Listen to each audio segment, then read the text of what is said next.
me the popcorn, please. Man, you have 2 feet. Get it yourself. Psst! The show's back on. Welcome back.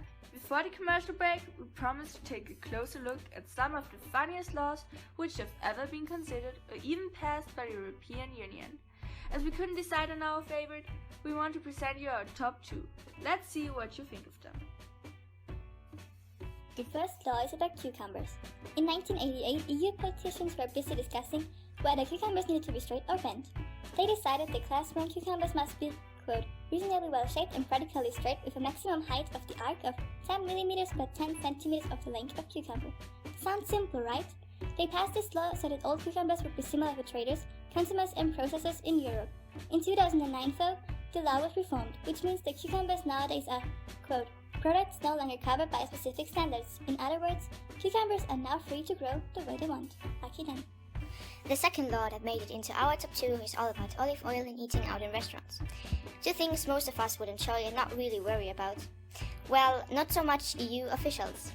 In 2013, in a noble attempt to protect their citizens from, well, what should I say, substandard or even fake olive oil, the EU decided that olive oil presented at a restaurant table must be in factory packaged bottles or sealed containers, properly labeled.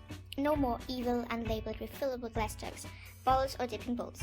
It turned out, however, that the people didn't want to be protected, and so the idea was dropped after a public outcry across Europe. David has won again. Okay, wow, that's crazy.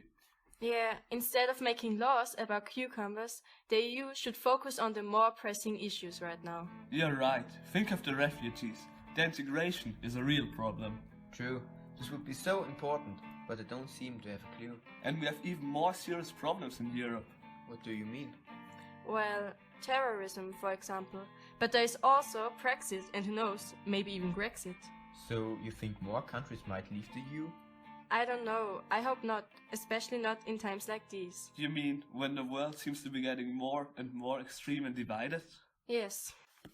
So what do you think we can do? We should all work together, not against each other. We should respect each other. Doesn't the European Union stand for solidarity and community? We are all in the same boat. Remember Greece when they had no money? What did we do? We help them because everyone in the EU deserves the help and support from others, no matter where they are from, which religion or sexuality they have. Imagine a world where we are all equals. There would be no poor people, no fights and no hate. We're all the same and so equally valuable and important. We should listen to each other.